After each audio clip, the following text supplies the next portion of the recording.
That's us actually gone 1 o'clock. Can I ask, with the agreement of the panel, what we would do is we would take agenda item 1 and then go to agenda item 10, which is the full accounts. That if we go from 10 to 13 and then we can come back to item 2, that will allow Elaine to get away for the Scottish Government budget this afternoon, and it also means we don't have to keep the Audit Scotland folk here for the whole thing. So are we agreeable to that? Yeah, okay, thank you very much. Agreed. Thank you. Can I welcome, first of all, welcome everybody to the meeting, first of all. Thanks very much for being here. Can I welcome particularly the two from Audit Scotland, who I think probably are Brian Howarth and Gillian McCready, who will talk on the annual accounts. Agenda item 1 is declarations of interest. Have we any declarations of interest? No, are we okay? Thanks. I've got apologies in from Alan Graham, who couldn't come today. Andrew, do you have any more apologies?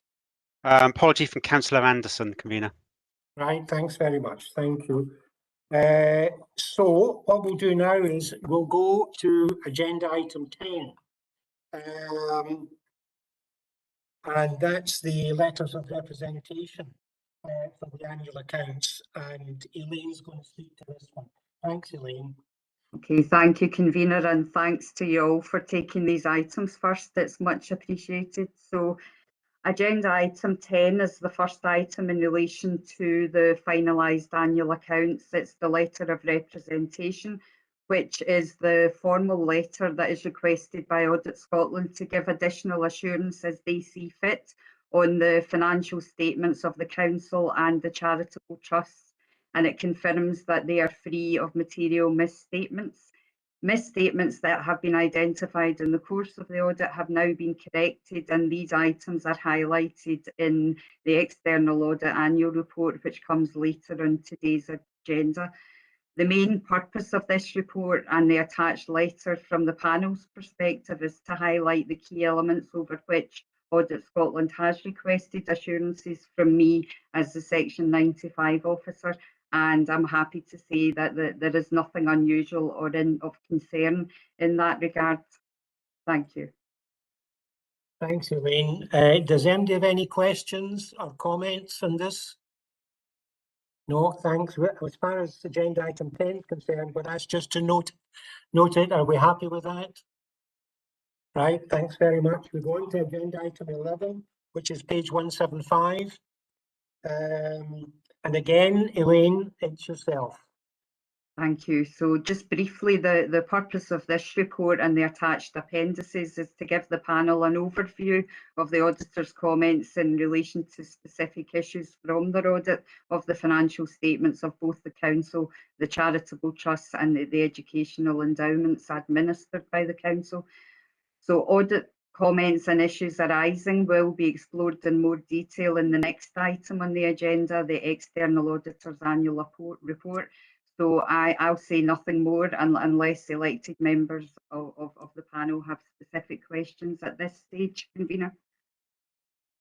Thanks, Elaine. Does anybody have any questions or comments? I see at this one, I think maybe we're inviting the external auditor to make any comment on this, if you're happy with that, Brian or Gillian. Thank you, convener. Just quickly, really, page 178 of your papers is the covering letter for the Council. Page 184 is for the charitable trusts. Really, both, just to say a few things. Paragraph 1, there's a clean audit certificate. The audit's complete. Paragraph 7 on page 178 just asks if there's any issues that the committee want to bring to our attention in terms of fraud or events or non-compliance issues. Page 180 onwards is the auditor's report, but that's contained within the accounts, which are later on in the agenda. And I'm happy really just to cover items under the next item, which is item 12 in detail. Thank you, Brian. if MD's got no questions at this point, we will just go on to agenda item 12, which is the annual audit report for 2021. And I don't know if you want to come in first, Ken, or just go straight to Brian. Really just to, obviously the report's self-explanatory, and I think it's probably appropriate really at this stage just to invite Brian to comment directly on the contents of his report. Right, Ken, thanks very much. Brian? Thank you, convener. The report starts on page 201 of your papers. The key messages are on page 203. I'll just cover briefly some of those. Again, as I mentioned, an unmodified or clean audit certificate. There's been some significant adjustments to the unaudited accounts or statements this year, largely in relation to the updating of valuations of assets. It's a number of years really since full valuations were made for the housing stock and for other land and buildings. As it had been a number of years, we felt that there was a requirement to update the estimates for those. So that was made, and there was an adjustment made to the audited accounts in front of you. The other significant adjustments are really related to COVID issues. And touching on that, I suppose it's been a rather exceptional or extraordinary year in terms of the impacts of COVID on the financial statements. Throughout the report, we kind of touch on a few areas. There's been some control weaknesses around paragraph 16 in the report. Our audit is still taking longer remotely, and that's adding to timescales. The council's had to administer significant elements of funding to individuals and businesses of around 68 million. That's covered in paragraph 44. There have also been a significant number of new grants, and that's one of the items which was adjusted in the audited accounts because there was some late guidance really from COSLA, etc., on how to treat these grants, and that meant a few adjustments to the accounts.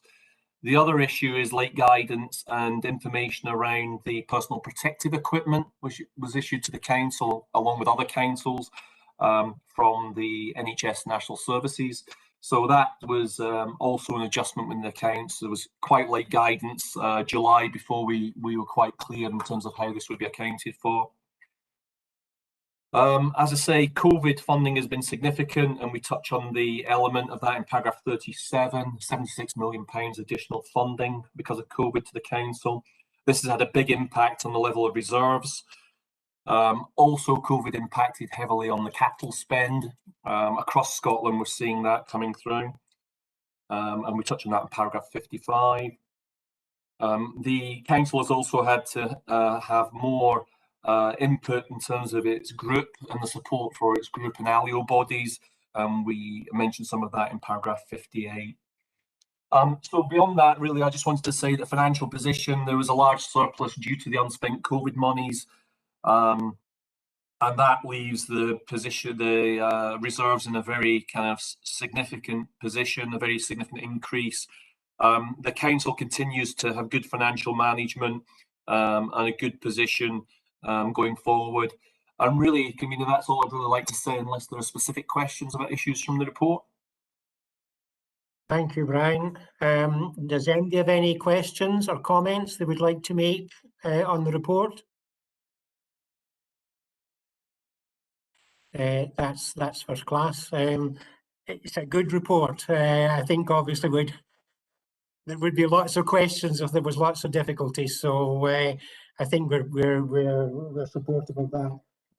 So if there's no questions, the recommendations on page 199 for the panel to consider and note the external auditor's annual audit report and agree to monitor through reports from internal audit implementation by management of actions agreed in response to external audit's recommendations. Are we happy with that? Agreed. Right, thank you very much. That takes us on to item 13, which is page 235, which is the annual accounts. And Elaine's going to speak to this one. Thanks, Elaine. Thank you. So attached at this agenda item are the final audited accounts for the panel's consideration in light of the comments and observations made by the auditors, and the panel is invited now to approve these. following approval, assuming that it is granted today, the accounts will be signed off by the relevant parties, and from the council side, that is myself, the chief executive and the council leader. I'd point out to you that the annual governance statement in the papers that you have in front of you is already signed, but for verification purposes, there'll be a clean version provided that will formally be signed off after the meeting as part of verifying and signing off the entire document. The panel will remember that the draft unaudited accounts were presented at the meeting on the 2nd of September. At that meeting, I gave an overview of the key points to note from the accounts and took a number of questions at that time from the panel. At that meeting, I advised that the Council's General Fund reported a surplus for the year of 68.350 million. When that's added to our brought forward reserve balance from 1920, it brings the General Fund reserve to 116.7 million, at a high level, as Brian has already alluded to. I'm pleased today to report to you that this position remains unchanged in the final audited accounts. And again, you can see the detail of how these balances are made up in the auditor's annual report. I don't intend to repeat to you what I said at the last meeting, but what I did intend to do at this stage was give you an overview of the main changes that have been made in the course of the audit and have now been incorporated into the final accounts being presented to you for consideration today. But following the level of detail that Brian has just provided, again, I don't want to repeat what you've already heard, and therefore I've got nothing further to add other than to invite any questions that you might have around these significant adjustments.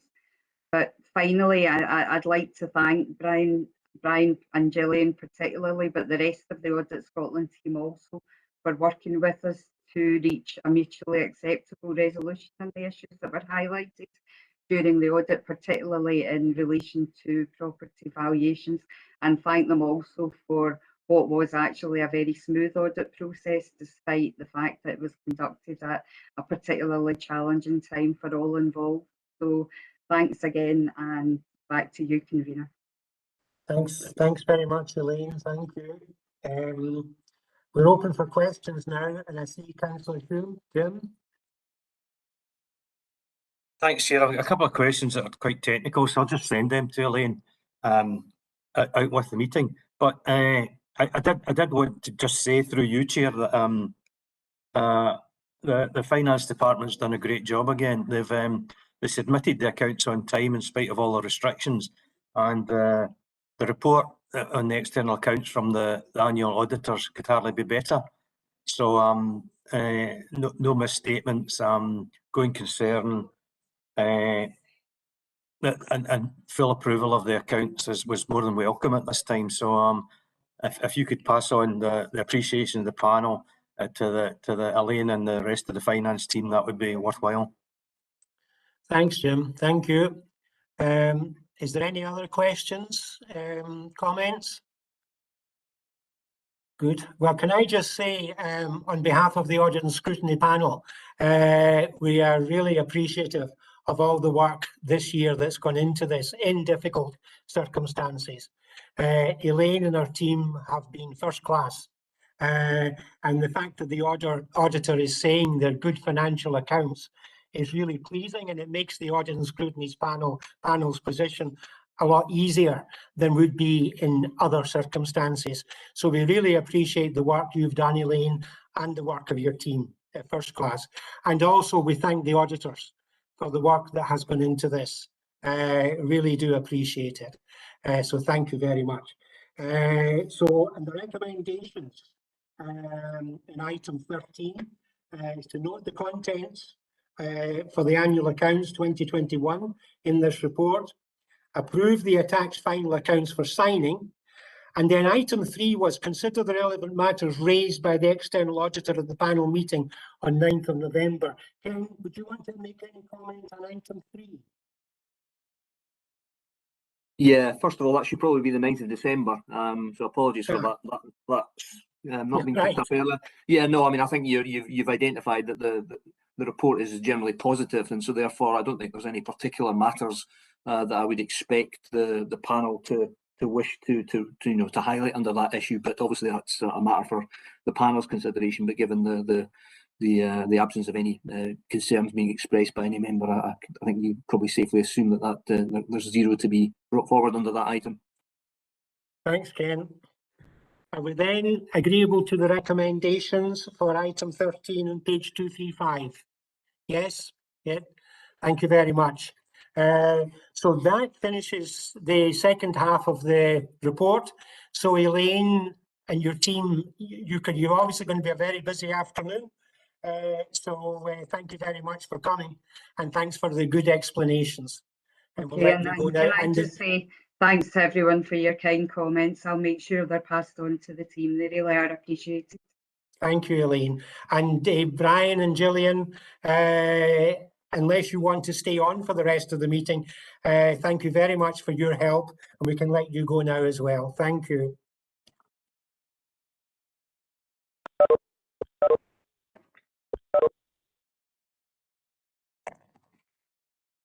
That's fine. So we go back to the start of the agenda, and we have agenda item 2, which is the action log. So Ken's going to speak to this one. Ken?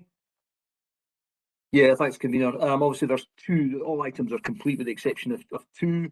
You'll see those are one in relation to a request given the September meeting for a future report on business continuity planning, disaster recovery. So we'll schedule a report for the March, the next cycle of the panel. Given the agenda today, we felt that might be an item too much.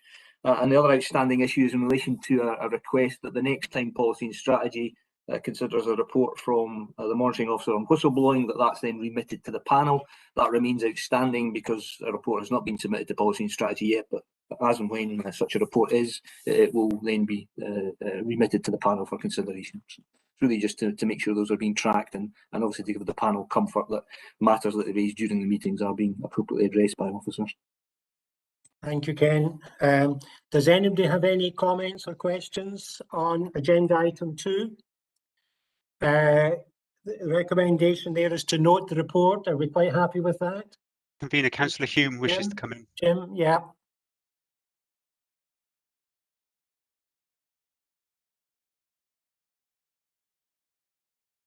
You're on mute. You're mute, Jim.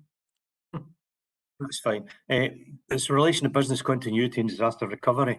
You'll recollect, Ken, that I first raised this as an issue within the council 6 or 7 years ago. And here we are still waiting for a future delivery of a disaster recovery plan and business continuity plan. Particularly the concern my concern only increases because the initiative and the effort that the council's putting into digital transformation and its aspiration that more and more processes will be moving to the digital world rather than manual. And here we are, absolutely no commitment or definite dates for business continuity and disaster recovery planning to accommodate and give comfort that as digital plans go ahead, that the protection that BC and DR gives is there. And now I'm saying this based on having been involved in previous DR BC planning and indeed tests, and I know the complexities of it, and I know the effort that goes into to actually plan and conduct these tests. But in light of what I said about digital transformation and your role on the senior management team, Ken, can you assure us that BR and DC will keep pace with digital transformation, and sooner rather than later we'll have definite plans and indeed dates for future tests to make sure that everything that moves to digital is protected? Ken? Thanks. Yeah, I mean, there's a number of observations and comments I'd want to make in response to Councillor Hume's statements there. I think, you know, we need to be reflective of the fact that I suppose two overarching things. One is the panel have received a number of reports over recent years on the Council's wider business continuity planning and disaster recovery, and also the specific elements of that linked to ICT and digital. So, those will continue to come through and are reported elsewhere as well. I think the second thing is that the Council's put quite a lot of effort into a whole range of actions which have been progressed, and again, which the panel have been updated on. Part of that is a sort of annual cycle now of assurance around business continuity planning, and Andrew McPherson, who leads on that corporately, takes a report annually to committee to update and provide the overall narrative on the Council's approach and position. I think secondly, in terms of digital, I mean, Katrina can speak to her, and she's got some of the relevant officers actually on the call today, but clearly there's a huge ongoing effort around some of the ICT corporate risks, which clearly relates to disaster recovery and the robustness of our ICT systems. And I think we all, everybody in the public sector is very conscious that remains a very high risk area, as reflected in our corporate risk register. One only has to look at that, the experience that SEPA has gone through over the last couple of years, in dealing with and responding to the cyber attack that they suffered. So I think it's an area that continues to be given a great deal of attention from officers. Now, in terms of a subsequent report to the panel, there's a commitment to give that, but I don't know whether, Katrina, you want to say anything specifically on some of the operational actions that are underway? Right, Katrina, yes, please. Yes, thanks, Convener, and thanks, Ken. I don't really like to have to correct you, Councillor Hume, but since I took up post in 2019, I've actually fulfilled all of the recommendations that Ken had on disaster recovery, and brought various papers through 2019 and 2020 on disaster recovery through the panel, as Ken has just said. So we have got a disaster recovery plan that's up to date, and we have got a testing regime that's in place. But we felt that recommendation didn't go far enough, given the digitisation programme, and given the amount of legacy systems that we've actually got. So since Rob came into post early 2020, then and there's references in some of the progress reports later on, then we've actually developed a whole range of new standards and processes and protocols. And it's them that we haven't fully rolled out yet because of the legacy systems. And I think that was the element that was actually picked up in the September panel, that we'd referenced that we still wish to do further work on that. But let me assure you, it is further work. It is about significant improvements. It's not that we don't have those plans in place. We've fully addressed all of the recommendations that Ken had previously brought through. We're happy to bring that detail back, because over COVID, you can lose sight of things that you've perhaps already seen, and there is a lot of technical stuff there. So yeah, we're happy to bring that paper back. But Rob is on the call if you want a little bit more information around some of those new standards and how we plan to implement them, or if you're happy to wait to the next cycle and get that detail. Either way, I'm perfectly happy, Convener. Thanks, Katrina. Jim, do you want to? Yeah, okay. Thanks. Supplementary then. I might have forgotten about your previous plans, Katrina, so I'm sorry about that. It's just, as I said, transformation is so significant. I guess I'm looking for reassurance that any plans that are in place are kept up to date. And could I ask, have you actually run any tests for business continuity or disaster recovery? And how did they go? Because my experience is no plan or no tests survives the actual event without issues arising. So you really need to conduct a test to make sure that your plans are workable and effective. Vina? Yeah, absolutely. So we do have a testing regime in place, largely for the gold applications, and that is our more priority ones, and we do run those and pair what's in the plan. On the digitisation aspect, I guess that is the case, and that's why we've brought the new standards in place. So we've committed that any time there is a change at all, then we work with the services to identify appropriate recovery times and recovery data, and then we put those in place in line with the new standards. that we have, and then what we've given assurances is that they have to go through the enterprise architecture governance group as well, Councillor Hume, to make sure that they're as robust as they possibly can be, and there'll be no changes will go forward unless we're assured through that corporate governance group that there is actually appropriate resilience in place for that. And that's the bit, and I would bring Rob in on this just to give you a little bit more information, because Rob crafted the paper. Excuse me, that's the bit that we're rolling out on a piloted basis, but that will take longer, and we can only make those changes as we're going through the digital NL programme and actually starting to replace and upgrade some of the systems that we already have in play. But if you're content, convener, Rob can come in and provide a little bit more information around the operational aspects. Thanks, Katrina. Yes, I think maybe is Rob there? Can we just have Rob to say a comment? Happy to come in, Councillor Watson. Right, thank you. Katrina's quite right in what she's saying. Obviously, we have developed a new standard in order to align our disaster recovery practice against an explicit framework. We are valuing our systems as per gold, silver, bronze, and as Katrina says, currently we have a programme in place to perform DR testing of our legacy gold systems. However, and as has been pointed out, we still have legacy systems that we would call silver and bronze, for that matter. We have employed a new member of staff, Councillor Hume, who will be starting with us before Christmas, and she will be dedicated to taking forward a testing regime for those silver and bronze applications that currently sit within our legacy network and are part of our legacy portfolio.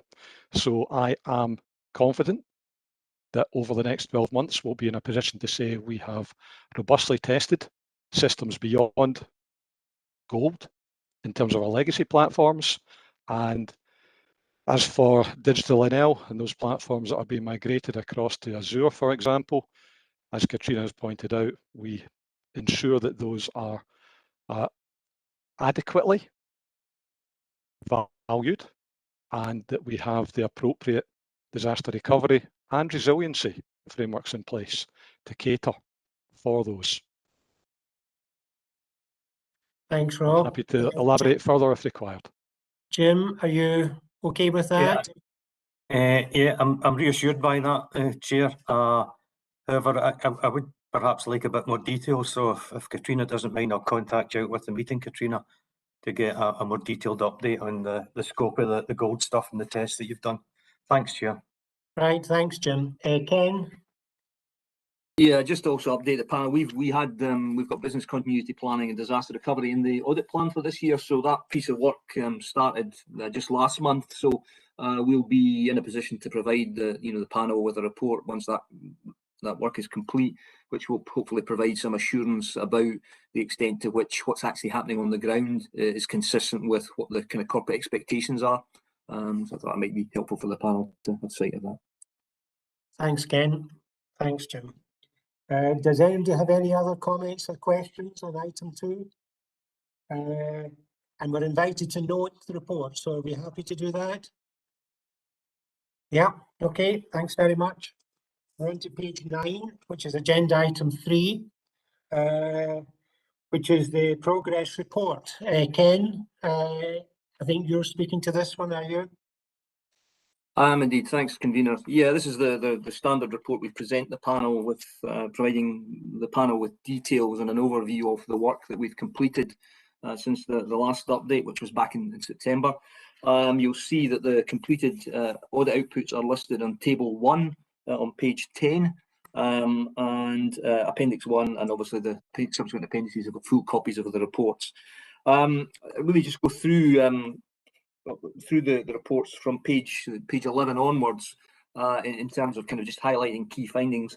Obviously, 2 of the 7 reports have only limited assurance audit opinions, and I'll say a little bit about those first. The first, in relation to the Scottish Welfare Fund, was designed to provide assurance on the adequacy and effectiveness of kind of key controls and the wider management arrangements. And this was a follow-up report based on a previous report where we had some significant issues with the kind of overall management and kind of quality assurance arrangements around that function. You'll see from paragraph 2.6 and 2.7 that from the testing we've done, members can be satisfied that there were appropriate controls in place to ensure that the kind of decision making in respect to the three main grant types were being made in accordance with the approved national guidance. And I think that's an important consideration and one which shouldn't be forgotten in the context of the issues and areas for improvement we identified. However, we did identify a delay, a failure or a delay to implement some of the previous recommendations around quality assurance and some of the overall reviews of management arrangements which had previously been committed to. And you'll see from the management response that the service have accepted and put in place revised timescales for many of those areas, linked to a quite significant restructure within the wider financial solutions team. So I'm reasonably confident that the new arrangements which are going live as of January should allow the service to significantly address some of the underlying weaknesses and areas for improvement. In respect of the work on credit and purchase cards, you'll see from the report there that there are some significant criticisms and weaknesses identified through the audit work. I think the only sort of plea in mitigation I'd put when you're considering that report is that we do have a relatively small number of credit cards, and you'll see that the level of expenditure to which they are used is relatively small. So it's a relatively small, potentially niche area of expenditure, but one which needs to be effectively controlled. And clearly, some of the issues we flagged up in that audit report do indicate the potential for significant issues to arise, albeit, again, we didn't identify any specific misuse of those cards. So as you'll see from the management response, that's another area where finance have taken the lead and have accepted all the audit recommendations and have already either addressed or are putting in place revised arrangements at relatively short notice. So again, I'm hopeful that will significantly address the underlying issues which we've raised. In respect of those reports that weren't assessed as limited assurance, you'll see we've got a report on housing rents, which is generally very positive, and there's no particular issues I wish to bring to the panel's attention. In terms of procurement, again, you'll see that that's a generally positive report. I would highlight, however, paragraph 221, which I think a couple of members had raised previously in relation to their sense that they were seeing more contracts awarded where there was only a single tender response. You'll see that we've identified as part of our audit work some issues with the calculation by management of that performance indicator, and you'll see from the response that the service have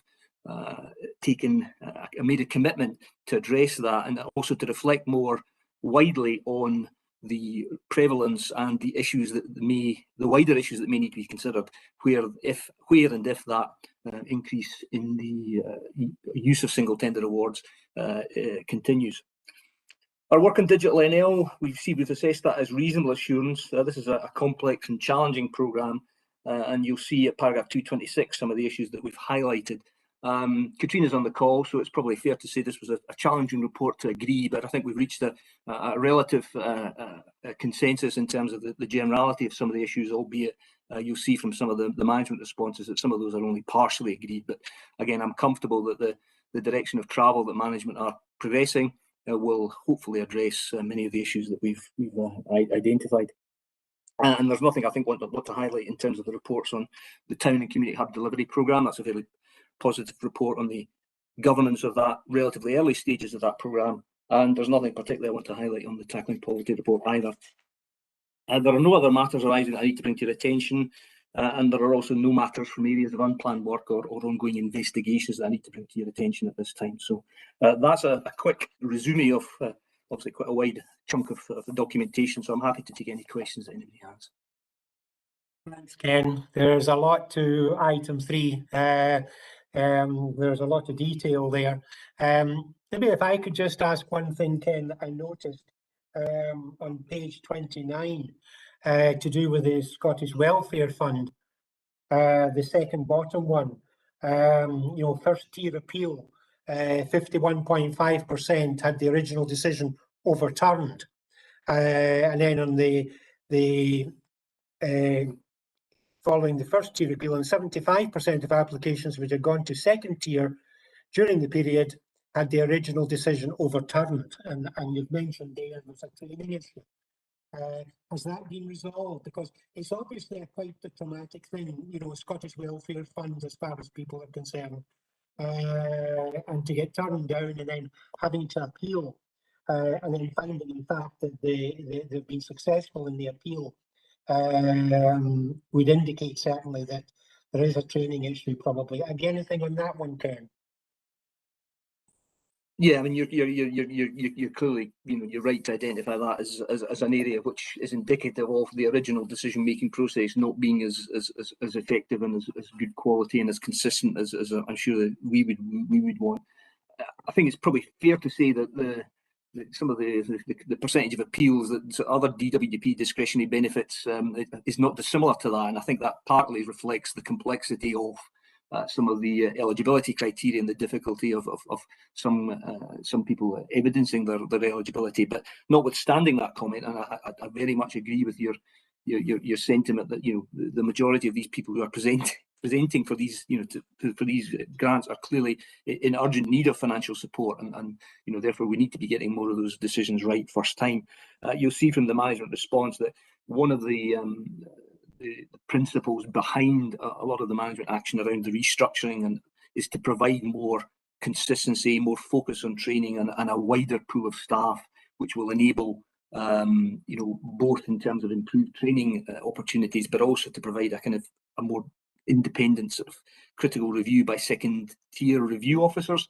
So I think, you know, we'll need to wait and see what the new you know, how effective those new arrangements are, but certainly I think they should in theory, you know, go a long way to address some of the underlying issues which have led to that sort of statistical performance at the moment. Okay, Ken, thanks very much. Has MD any questions or comments on agenda item 3? Are we okay with that? The recommendations. Note the findings, conclusions and recommendations of completed internal audit reports together with the associated management responses. Consider whether there are any issues raised by internal audit which the panel consider are sufficiently significant to require a further report from management to be submitted to a future meeting of the panel, and request that internal audit provide a report to future meetings of the panel reporting progress made by management implementing agreed management actions in relation to all audit recommendations categorised as high or medium. And D, otherwise note this report. Are we fine with that? Right, thank you very much. Which takes us on to agenda item 4, page 93. Follow-up of actions previously agreed. Ken, this is you again. Thanks.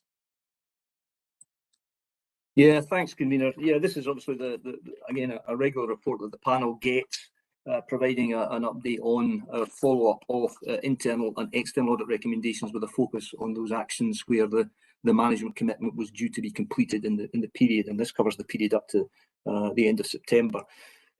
I want just highlighting section 1, paragraphs 1-3 through to the end of that section. We have made a little tweak to the way in which we're presenting this information to the panel this cycle, and that really reflects that we've tried to take out of the initial focus for the panel and for our audit consideration those items which are not complete, but where there's a very, very good reason for non-completion. And clearly, you'll see that we've undertaken a sort of an extraction of those from the paper. We've included them in Appendix 1 so that the panel are absolutely cited on where there have been revised commitments given by management, but particularly I think during the last 18 months where clearly there's been a lot of significant pressure on services, that the report was in danger of getting clogged up by just too many things that probably didn't require the focus of the panel. So we've tried to take those out whilst sticking them in Appendix 1 so that we're being fully transparent in terms of where management have revised timescales. So hopefully that meets with the panel's approval. Moving on to the substantive part of the report in section 2, standard layout, which hopefully the panel are now familiar with. You'll see at table 2 that there were 15 recommendations from red and amber audit recommendations from internal audit during the period. 6 of those are complete, 8 were partially implemented, and 1 is no longer relevant. In terms of the 8 which are only partially implemented, we've addressed those and risk assessed those in Table 3. And you'll see we've assessed 7 of those 8 as low, with 1 as medium, and that's highlighted in Appendix 2. And I'll address that shortly. In terms of the external audit recommendations, they are summarised at Table 4. There were 11 due in the period, included in audit outputs over the last 2 years. Of those, 4 completed, 3 partially implemented, 2 not yet due, and 2 no longer relevant. And again, those are addressed. If I can take you to Appendix 2 now, on page 103 of the papers, that relates to the action that where we've assessed the residual risk as other than low, and that relates to primarily the completion of 3 of what were previously outstanding areas of risk, which are included in the corporate risk register. And I've addressed that. You'll see from the narrative there that those relate to asset rationalisation and making best use of our assets. 1 in relation to the council's relationship with the IJB, and 1 in relation to the administration of elections. And I can go through each of those in order. The issue in relation to asset rationalisation and making best use of our assets is an extremely fluid and a current one, and you'll see from the narrative there that is being and requires to be reflective of a number of issues which are currently very, very much live in relation to both work around office rationalisation, the council's proposals and plans around a single shared campus, and crucially and most significantly, the shape and nature of the council's future operating model, which was obviously the subject of a paper at Policy and Strategy as recently as last week. So a lot of that is needing to be reflected in the corporate risk, which has meant that the documentation is very much still in draft and not yet completed. The intention now is to quickly move to complete that following the approval of the report last week. In relation to the council's relationship with the IJB, members will obviously be fully aware of the Scottish Government's proposals for the development of a National Care Service, and obviously a report went to Policy and Strategy in October seeking approval for the council's response to the consultation process. Members may recall that report highlighted a number of significant risks to the council's operations and activities arising from the current proposals. All those need to be reflected in the current strategic risk in relation to the IJB, and again that's currently being worked through with a view to that being completed before the year end. And finally, in terms of the administration elections, that item has not yet progressed, and I apologise for the failure for that to be addressed. That's largely due to staff absences in my team, but we will endeavour to progress that in line with the revised timescale. In terms of Section 3, again for transparency, you'll see there the details of the 7 outstanding or not yet fully implemented risks that we've assessed as low. I really just highlight, I suppose, 3 of those really just to make sure that the panel are cited on those. The first is in relation to the recommendation which came out of our report in December 19 on governance of capital projects, which related to the council's project management arrangements and project management model review programme. That work is now about to be kicked off in substance. That's been delayed by COVID and COVID-related issues. So I'm comfortable that will be progressed. I'll highlight the issue coming out of the managing strategic change, which again made reference to the need for clear and regular reporting to key stakeholders on the progress of key corporate projects, and again that will be picked up as part of that review programme. And finally, you'll see that we've highlighted as low risk, or assessed as low risk, the failure for the Audit and Scrutiny Panel to undertake a self-assessment. I think we felt that had been delayed, and in view of the fact that we only have 1 more cycle of committee meetings before the current council administration, the council term ends, that it probably wasn't particularly timely and or useful or productive to do that now, and we'll probably wait for the new governance arrangements that the council has in place post-May and undertake it at some point in the future. So hopefully the panel are comfortable with that. That's a very quick run through. Apologies if I've kind of garbled any of that, but I'm also happy to take any questions. Wasn't garbled at all, Ken. It was very comprehensive. Covered all the points exceedingly well. Have we any questions or comments on agenda item 4? Oh, Jim, yes, that's fine. Thanks, Chair. I was I was pleased in page 94, item 1.3 that Ken specifically mentioned, and it's in section 1.3 that he felt there was strong rationale where dates weren't met. That never used to be the case. I've been on the panel for a number of years. Dates just moved forward without any explanation in the past as to why they weren't met. So Ken's reassurance that there is strong rationale for not meeting dates is welcome. My only caveat to that is that strong rationale for failing to meet dates isn't an ongoing thing, Ken. You know, and the committee is entitled to expect when departments make commitments on any audit issue that the dates are met. So acceptable just now, but worth being questioned ongoing. Thanks, Jim. Thanks. Can I respond to that, Convener? Yes, absolutely. Yeah, I mean, I think I recognise the point that Councillor Hume's making, and I think, you know, there's two ways. I mean, we made the point in paragraph 1.4 that will very much be going forward. We'll be monitoring and reporting on the basis of those revised timescales, and we would not expect those to slip.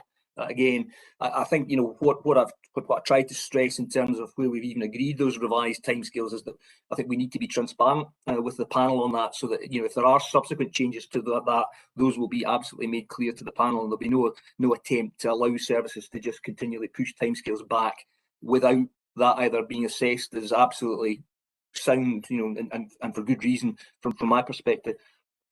And or where that's not the case, that the panel is fully cited on that, so that the relevant chief officer can be held to account by the panel if the panel so wishes. Thanks, Ken. Thanks. You fine with that, Jim? Could I have a brief supplementary? Sure, Chair? absolutely. Yeah. Ken, well, I'm raising questions just now about the dates and the movement of dates. Can you reassure us it's not just the panel that needs to pick this up, and when you're in the senior management team assessing departmental delivery and audit items, that the management team's questioning dates being moved out as well? Yeah, I can assure the panel a version of this report does go and is considered by the corporate management team, and I speak to that report. Thanks, Ken. Right, Jim, thank you. Are there any other questions or comments on agenda item 4? Are we okay? Okay, the recommendations. The panel to consider whether there are any issues arising from this report on which they wish to receive further information from relevant management. Does anybody have anything there that they want to bring up? Are we okay? And item 2, note the contents of the report. Are we fine with that? Right, thanks very much. That takes us on to agenda item 5, which is on page 107. Which is the National Fraud Initiative. Ken, you're on again. Thanks. Yeah, thanks, Convener. Section 1 of the report sets out the background to the National Fraud Initiative, and I think most members are reasonably familiar with the exercise, so I won't say too much about the exercise itself. Section 2 of the report provides a kind of high-level overview of progress to date, and the key element, really the key performance metric there is the extent to which we're getting through the matches in a proportionate and risk-based way. And you'll see from paragraph 2.3 that we've processed 64% of the council's matches, and those include a focus on those risks ranked as highest risk. I've provided a little bit more narrative from paragraphs 2.7 onwards in relation to the individual work streams within the overall programme. I wasn't going to go through those, you'll be pleased to know, on an item by item basis, really just to highlight one or two of the more salient issues. You'll see at paragraph 2.9 through to 2.11, we've made some comments in there in relation to the kind of ongoing prevalence of matches arising from effectively data quality issues with the data held on the housing management system. And you'll see there that we've identified, we've highlighted what the kind of potential risks that arise from that potential poor data quality are. But you'll also see that management have committed to progressing an action plan to review the matches and the wider issues which those matches are indicative of. And again, we'll monitor progress of those actions. Section 212 onwards, and also in relation to 215 onwards, you'll see there's quite a lot of relevance and reference to various COVID related business grants and other financial support schemes. And members will also be aware of some of the national publicity there's been over the kind of potential and actual prevalence of fraud in relation to some of those support schemes. I think last week the NAO had a report on bounce back loans, which came up with some rather startling figures for the potential leakage from that system through fraud. You'll see that we've made some narrative in relation to what we've identified today. I think we've also discussed previously at the panel the efforts that we put in place at the start of the process to try and make our arrangements as robust as possible to the potential risk of fraud, whilst facilitating, speedy and timely processing of applications under the various schemes. We also commented, I think, previously on the extent to which a lot of those schemes were introduced in very short order, with not a great deal of time to put in place, supporting arrangements. But that overall, the audit work that we'd done, we were reasonably comfortable where the council had positioned itself. You'll see there that the numbers that we were reporting of identified fraud in relation to those schemes is relatively low compared to the sums of money that we've paid out. In response to any questions from members, I'm not saying that's the only fraud there was, because clearly we were into the Donald Rumsfeld unknown unknowns, but I wouldn't be surprised if there were more. But you'll see that where we do identify them, we do liaise closely with national authorities and relevant police to make sure that those are pursued. So I think overall, good progress being made through the National Fraud Initiative, and it's really just to update the panel, but obviously happy to take any questions. Thanks, Ken. There's some interesting figures in this. The blue badges one, 551 blue badges appear to have been used and maybe deceased people. So that's obviously been caught, and it's good to see that Police Scotland is involved in the fraud issues. I think we are on these figures, we seem to be getting off fairly lightly compared to the figures that you see from elsewhere. But maybe that's because we haven't caught up with some of them yet. I don't know if you have any comment on that, Ken. I wouldn't be betting my pension lump sum on those being the only frauds, put it that way. But I'm reasonably confident that we got an appropriate balance in terms of our arrangements between, as I say, between that kind of need to process applications quickly and appropriate controls to try and make our arrangements reasonably fraud proof. But as I say, I would never and would not stand here or sit here and tell you that those are the only frauds which occurred. Right, Ken, thank you. Jim? Thanks. I've got a specific question about the SBBS, Ken. Has the council been provided with sufficient quality of information and standards and entitlements for this to make the assessments relatively straightforward? And it sounds to me as if this might be quite complicated and time consuming for the department to identify fraud. Is that the case? Are you able to comment on that? Yes, the design of these schemes does, at the point that this scheme was introduced, I actually made representations to the Scottish Government about the difficulties that the council would have in identifying potential applicants who had properties elsewhere. That's never really been particularly addressed. We're obviously identifying a relatively small number of issues. We do have arrangements in place now to exchange information with neighbouring authorities, is my understanding, but obviously this data matching exercise is national and will pick up has a data sets from all 32 Scottish local authorities, so it does provide a kind of fail-safe catch-all at the end of the process. It's not a scheme that is not without its difficulties, I think, administratively. Could I just ask, Chair, when fraud's identified, are the council responsible for following up, or do they just pass the information on to a national body?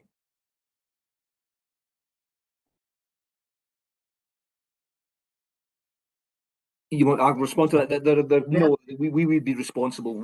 Having paid out the sums that if we identify those as fraudulent, it would be for us to take steps. There's no national body that we would that would take that role. So that's more work for the council then. Okay. Right, Ken. Thanks, Jim. Are there any other questions, comments on agenda item 5? The recommendations for item 5 are on page 107. Are we happy with that? We just note it. We agree? Okay, thank you very much. We go on to page 113, which is agenda item 6. And this is the risk management update. Ken? Yeah, thanks, Convener.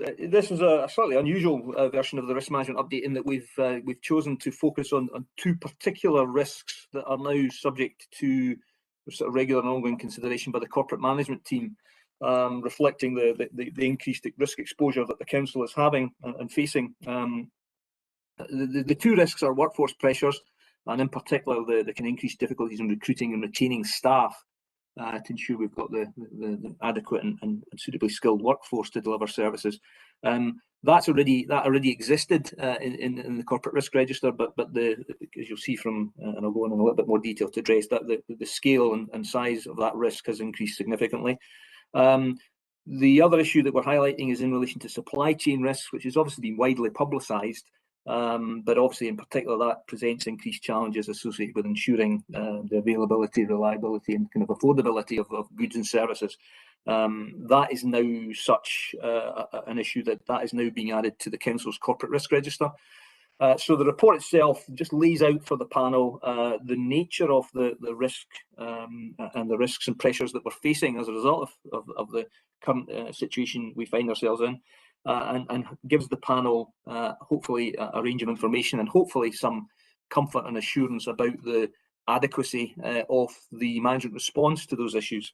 So in relation to workforce pressure, you'll see that obviously, again, this has been reported widely, and the extent to which it's due to Brexit or COVID will probably vary hugely depending on your political persuasion on the relevant merits of Brexit. So irrespective of the cause, the council is facing a tight labour market.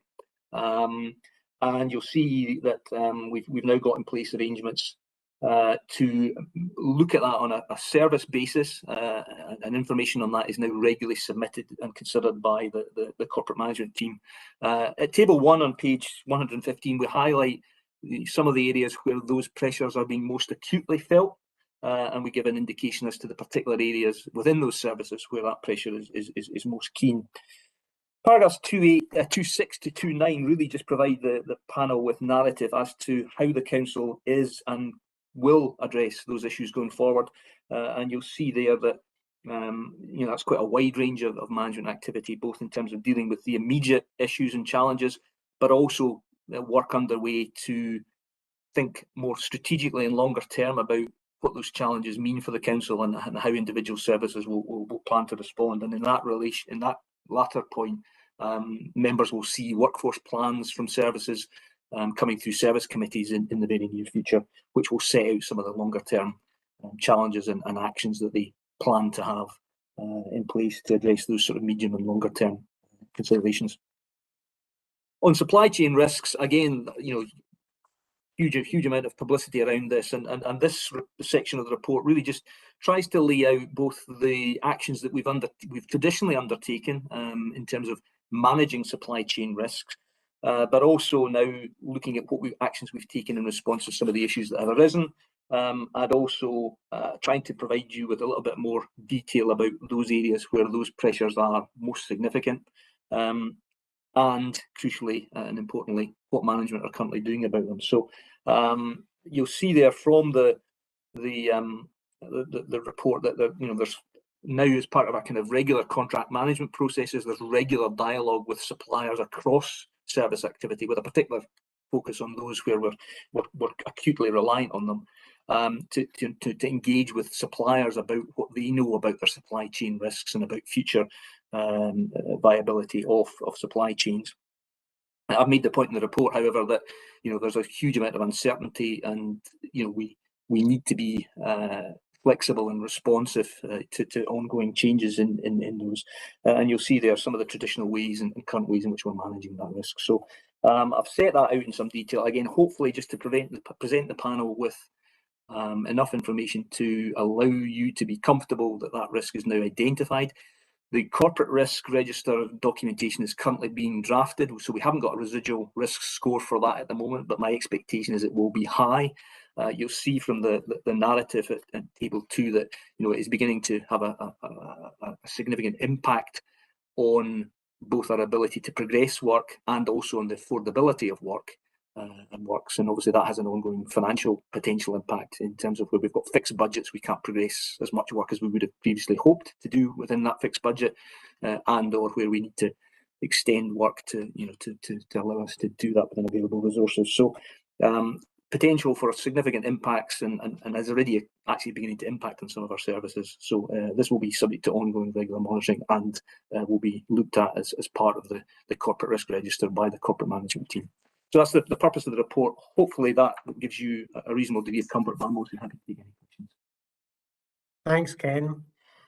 Does anybody have any questions or comments on agenda item 6? Are we okay with that? So the recommendations are detailed out on page 113, and basically it's for noting. Are we fine with that? Yeah, okay, thanks very much. So that takes us on to agenda item 7, which is page 119, because the ICT operational capability risk in the deep dive. And this is Katrina this time. Katrina? Yes, thanks again, convener. So this is a standard deep dive report that's presented to the panel around all of our corporate risks.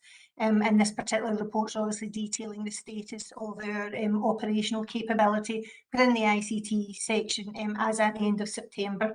You can see from paragraph 1.3 that our staff numbers that support our vast array of servers, end user support, security tools and all of our applications is pretty low when it's compared to our overall employee base.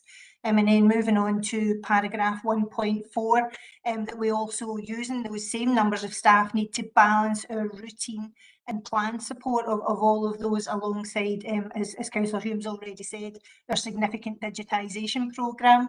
So starting to move into section 2 and into the body of the report now. Paragraph 2.1 highlights that our residual risk remains at 16, and the deep dive in the score was recently reviewed and signed off by that corporate governance group, Enterprise Architecture, that I mentioned earlier on. Paragraphs 2.4 and 2.5 summarise some of the potential contributory factors and the impacts of having a low level of resource available. And paragraphs 2.6 to 2.10 detail several of the controls and actions that we have implemented to try and mitigate, lost my voice now, against those impacts. Moving on again round to paragraph 2.11 to paragraphs 2.14. Those provide details of the further actions that we have planned at the moment to improve our capability. And again, just picking out some of the text there, those include a full review of our training framework, an exit transition plan with Agilicis, and also the recent, reflecting the recent transformation and digitisation decision to insource our existing Wipro contract. And I think that's probably all of the main things, convener. I wasn't planning to go into the detail of the appendix. Really just happy to answer any questions that the panel might have. Thanks, Katrina. Councillor Hume, Jim? Katrina, this is the clearest and more specific report I've seen in some time that highlights the issues within ICT. Words like striking the balance is progressively challenging, and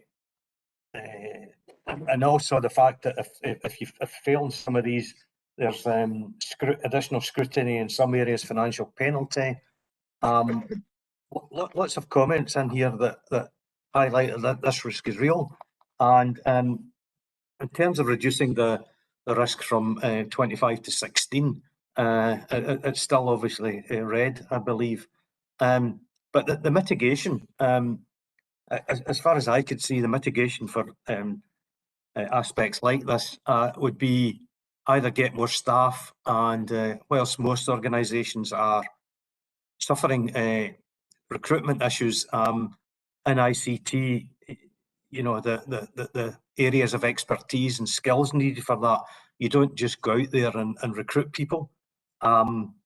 You could try consultants and contractors, but I'm not aware of the current position with the availability of them. And even if you manage to get them, the costs would be significant as well.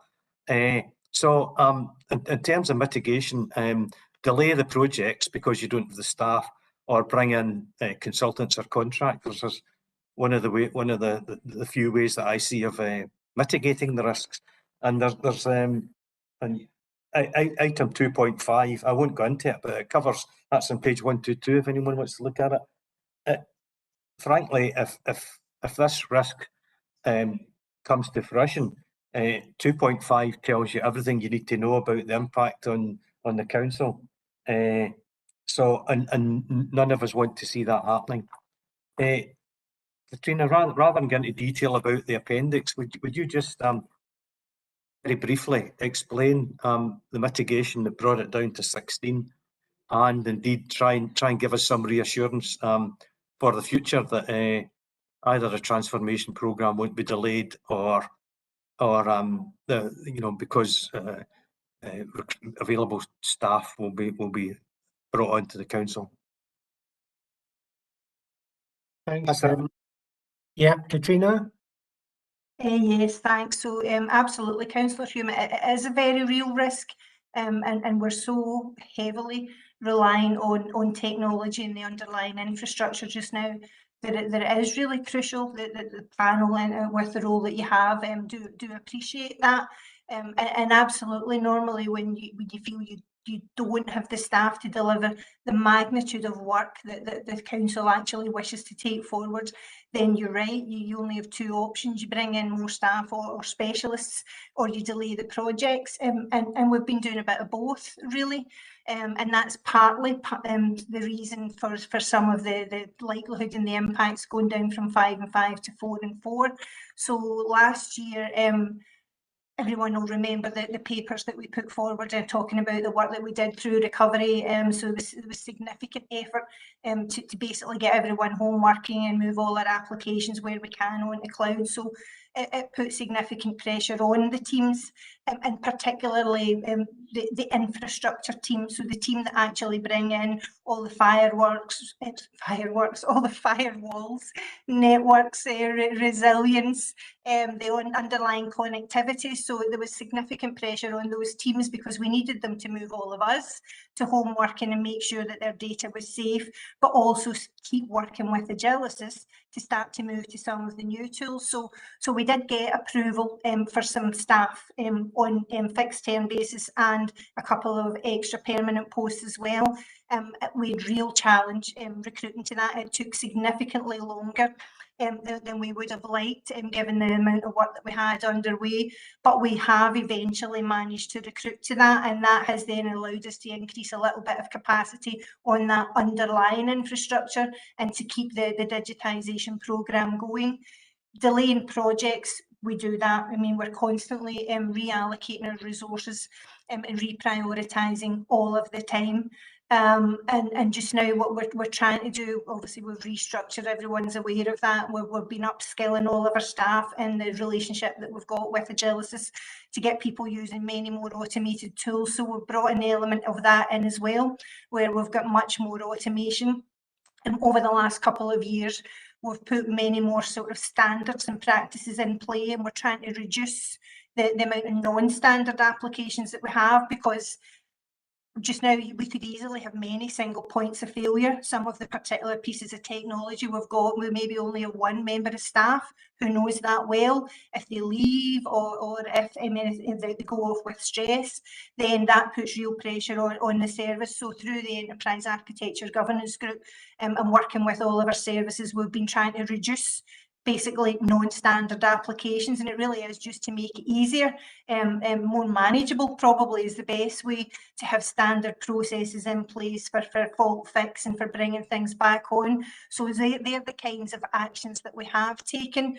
But and naturally we're reprioritising projects all the time. But through many of the papers you can see today, including the one that Ken just picked up on, if we delay anything, it means that we've not spent our capital. It means that we've not built something new in the digital world. It means we haven't delivered on the digital NL savings. So every time that we don't have sufficient resource, something pushes down the line. But we are working on it. We've also, as you know, agreed to in-source Wipro. That'll make it challenging next year for the management team in particular, because we'll have to in-source those staff and then eventually, hopefully, harmonise conditions. But what it does do is it gives us a great deal of opportunity to have less duplication. Naturally, when you're using an external resource, you have layers that you work with, and you're confined to the contract itself. When we bring those staff back in, we'll have much more control and influence over how we use that pool of staff, so we'll be able to get more out of them. So yeah, it's challenging times, but I mean, we have come a long way. We have got extra staff, but it is very, very challenging. We've got a couple of areas that were highlighted on the paper that Ken just put up there that we do have as red, because we've got vacancies. It's been challenging to fill them, and the vacancies are in the teams that we absolutely need to keep things moving forward if the council's going to deliver on its plan. But so hopefully that gives you a flavour and does answer on your question there, Councillor Hume. But we're absolutely on top of this, and we're constantly taking action to make sure that we can keep the council moving forward and have our systems as resilient as possible. Thanks, Katrina. Yeah. Jim, do you want back in? Just the final comment, and perhaps fireworks was as appropriate as firewalls in your comments, Katrina. It sounds as if you're on top of it. I'm not underestimating the difficulties, though. I'm I'm still concerned, and one of the reasons for the rest of the members here is transformation is scheduled to deliver a significant proportion of the savings to allow us to meet our budgetary position, and obviously it's a significant concern if lack of staff means that one of the things we spoke out was moving deliverable for projects dates, and hopefully that will minimise, will not have a significant impact on the budgetary requirements for digital transformation. Thanks. Ken, do you want to come in? Yeah, really just to pick up on, I agree entirely with most of what Katrina was saying, and I think it's a sort of chicken and egg situation in the sense that much of the work that we're looking to progress through our transformation and the digital NL programme, will actually help make the kind of operational management slightly easier, because we've got a disparate network of systems, of legacy systems, some of which are, as Katrina was suggesting, are relatively, in IT terms, held together with sticky back plastic, as I like to say. So a lot of the work that's underway around common standards and the work of the EAG and TDA will actually help rationalise and make more consistent and common our kind of overall framework of systems, which will assist the management. The point I was really wanting to make was in relation to that point. And I think Katrina has obviously touched on it as well. Is the recruitment challenges in this area are one which all public sector bodies face. To be perfectly blunt, we can't or won't pay enough relative to some of the kind of other people who are competing for relatively small numbers of staff in the market. And this is always a high corporate risk for virtually all bodies at the moment, and certainly for all public sector bodies. As part of the kind of consideration of our strategic corporate risk register, we do and look across a whole range of organisations, and this is a risk which features prominently in all public sector organisations. So I think the panel shouldn't be surprised that there are pressures. As Katrina's indicated, it's a very challenging area. It's one where if we get it wrong and or we get the risk crystallises, it can have huge consequences for the organisation, and absolutely that's why it's in the corporate risk register. But I think Katrina would agree it will and is likely to remain a high risk score for the foreseeable future. Thanks, Ken. Katrina, do you want back in at this point? You fine? Right, thank you. Does anybody else have any questions or comments on agenda item 7? Are we okay with that? Okay, we're asked the recommendations on page 119. 3 items to note. Are we okay to note these? Right, thanks very much. Thank you. That takes us on to agenda item 8, which is the Pci Dss Compliance. And I think Gordon is going to speak to this. Is that right, Katrina? Gordon will deal with it. I'm happy to open with some Right, that's fine, general Katrina, commentary, and then if Gordon and Rob wish to come in and add anything more, and obviously they will answer all of the detailed technical questions. So Pci Dss, it really starts to hit home some of why we've got the challenging capability that we were just looking at a couple of minutes ago. But you'll see from the executive summary that we were targeting March 22 as our date to have all of our payment channels fully compliant. And this report's outlining that we've got good progress, but we are still got some continuing challenges, particularly within the telephone payments channel. Paragraph 2.1, get to that, is reminding the panel that we're seeking compliance on a channel by channel basis, and some commentary provided to explain how those channels are actually operating. Paragraph 2.2 and 2.3, you can see that our internet channels are fully compliant, and that we're well on our way to achieving compliance for face-to-face transactions for all areas apart from the leisure sites. The leisure sites, they're really challenging because the leisure management system itself, it doesn't really differentiate between chip and chin face-to-face and the telephone transactions. Paragraphs 2.6 onwards, they're the technical bits, and they're the bits that Gordon and Rob will come in and provide more information, probably for Councillor Hume, who likes the technical questions. But basically, the green areas are compliant and the red areas are not. Paragraph 2.7 is highlighting we've got 2 options that we're assessing just now to improve the opportunities to achieve compliance at the leisure sites, and paragraphs 2, 8, 9 and 10 are explaining the activity that we've got underway to try and reduce those telephone transactions and therefore the risk that's associated with them. Where else want to go? Paragraph 2.10, so figure 2, paragraph 2.10 is outlining the changes that we've recently made to the groupings to try to improve our compliance for the face-to-face transactions, and again we've managed to do so with everything other than the leisure sites. And then paragraphs 2.15 to 20 are just highlighting several other areas that the panel should really be aware of when you're considering the progress report and the ongoing challenge that we will face in maintaining compliance once we achieve it. And I think you'll remember when we first brought this report back that we said, you know, it's really, really onerous to achieve compliance for an organisation such as ours. It takes forever, but you can see from those paragraphs, even when we achieve it, it's constantly changing, and it's very, very hard to maintain it. But I'm happy now, convener, to hand over to Rob or to Gordon, just to provide a little bit more around the specifics of the work that's underway, if the panel would be interested in hearing that detail. Yeah, I think we would, Katrina, because it has tended to be a bit of an ongoing problem, this one. So yeah, either Rob or Gordon, who would like to start? Councillor Watson, I'll just quickly step in if that's okay. Right.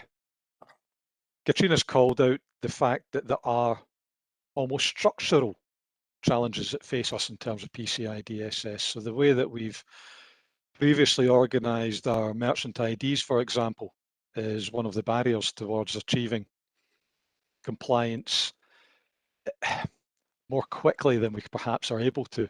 So there has been a significant amount of work that's been undertaken by Gordon to try and break up some of those merchant IDs in order to allow us to accredit against distinct channels. So to date, Gordon's been delivering a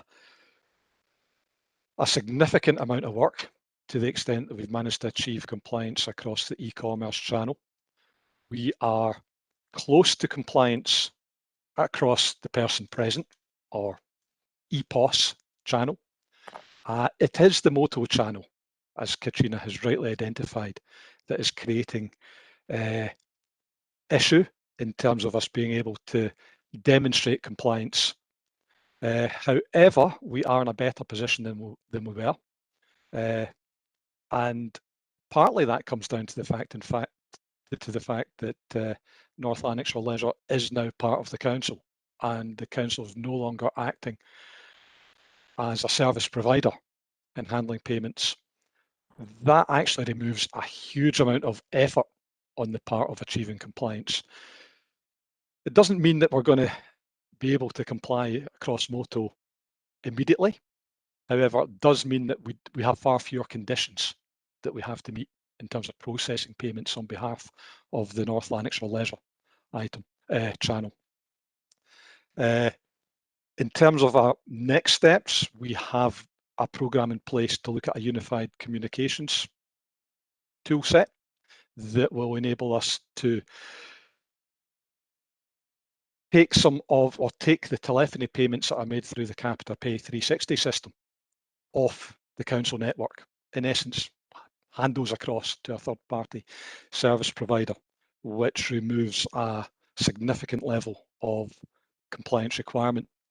It is the leisure side of things that is continuing to cause a bit of a headache, and trying to identify a technical solution that will enable telephony payments to be taken off the council network, in essence. At this point, I would probably want to defer to Gordon as the technical lead in terms of some of these more in-depth, challenging aspects of compliance. However, I'm equally aware that this is going to be quite a technical discussion. Happy to take this one forward. However, it will lead into some rather, what would I say, heavy IT payment solution talk, but happy to be led in that direction should you wish, Councillor Watson. Fine, Rob, thanks. I think we'll let Gordon just have a wee bit input, as long as it's not too technical for the panel, Gordon, if you can keep it. But I think that any thoughts you have that you would like to put in would be appreciated. Thanks, Gordon. Certainly, thank you. Yeah, as Rob was highlighting there, we have the Unified Communications plan and progress going forward. What I would like to say is that because we have these three different systems, in a sense, there's no one simple fix for all of them. It's going to be a combination of different things. And with the Unified Communications, it's also a situation of changing processes within the services as well to try and reduce the number of telephone payments that we are actually handling that method. We've got the automated telephone system, which again, it is still Moto, it's over the telephone, but because it's handled by a third party, that's more secure, and that again, that is a simpler method, and people are better pushed towards that. On the leisure side of things, we are reducing the number of leisure centres that can take Moto transactions, and we're trying to centralise that in itself as well. And then when we do that, we're looking at a smaller number of telephone lines that we then need to secure as well, if you want to put in that. So it isn't just a one simple thing that's going to fix all of it. There's a number of different things that we are working towards, and different solutions that again could be implemented with upgrades and things. And it is just keeping all those things in line and going forward. I don't know if you want to know any more further into the details of those, but I'm happy to take that offline. Right, Gordon. Thanks very much. Thanks, Gordon. Thanks, Rob, Katrina. Open it now for questions. Jim? Again, I'm sorry if I missed this. I lost the connection there, but am I right in saying that the completion compliance date is March 22? And what are Lloyd saying about the position just now? Are they satisfied we're doing everything we committed to do, and they're happy with progress on it? Katrina? Yeah. Yeah, Councillor Hume, Lloyds are satisfied that the risk that we had at the beginning of the worry of being unable to continue to accept card payments is gone. For the moment, they're working with us. They're very satisfied with the progress that Gordon and the team have been making, and they know that we're working towards for that final channel March 2022. That is heavily linked into the progress that we make on the unified comms that Gordon has just outlined. But yeah, it is technical. It's got lots of different complex matters in it, but we have got that kind of roadmap, and we've got capital budget to move that forward as well. So all being well, we'll manage the March 2022, but either way we'll continue to report the progress on what is a really important issue and back to the panel every cycle if need be. Thanks, Katrina. Jim, are you fine with that? Yes, that's fine. That's fine, Chair. Thanks. Right, thank you. Does anybody have any other questions or comments on agenda item 8? Are we okay? The recommendations on page 135 are to note. Are we comfortable with that? Yes, thank you very much. And that takes us on to agenda item 9, which is the proposed information governance assurance performance report, which again is Katrina. Right, Katrina, thanks. Yeah, thanks again, convener. So you can see from the paper that the corporate management team transferred the senior information risk owner responsibilities to myself in September 2019. And that significant effort was then expended to address some of the information governance issues that Ken had highlighted in that initial audit paper back in June 2019. So like the ICT capability risk that we were just looking at, you know, the panel have regularly seen similar on information governance over the last couple of years. But up until now, we hadn't produced what is considered to be a good practice CSIRO report for panel consideration, because it goes into much more detail to be able to provide you with assurances that our information risks are being effectively managed. So recognising that we had that gap, then this report provides details for the last 2 financial years. And paragraph 2.3 of the covering report summarises all of the changes that we have implemented over that time frame to improve our information governance and management practices. Paragraphs 2.7 and 2.8 highlight that we've got a live improvement plan, and it's focused on 4 key areas of activity. And there's much more detail on those 4 key areas of activity on pages 164 and 165 of your agenda pack for today. I wasn't really planning to go into any of the detail in this actual CSIRO report, convener, but I'm happy to take any questions that the panel may have. And again, just the final point that I would like to pick up on is that, as I say, that goes up to financial year ending in March 2021. It's absolutely my intention to bring the annual version of this CSIRO report to the panel from March 2022 financial year onwards, so that you're getting that information close to the end of each financial year as we possibly can. But I'm just happy to hand back to you now, convener. Thanks, Katrina. Does anybody have any questions or comments on agenda item 9? Are we fine with that? So the recommendations on page 141 are to note. Are we fine with that? Right, thanks very much. And that completes the items for the audit and scrutiny this afternoon. Thanks very much to all the officers who've contributed. They've all been very knowledgeable on their subjects, and we really appreciate the fact that you're here to explain all these papers to us. We've had an interesting agenda, but we've managed to get through it. We've had a large agenda, but we've actually managed to get through it. So thank you very much. Thanks for coming. Thanks for being here. And this is our last audit meeting before Christmas. So can I wish you all a very happy Christmas and best wishes for 2022. Thanks very much. Thank you.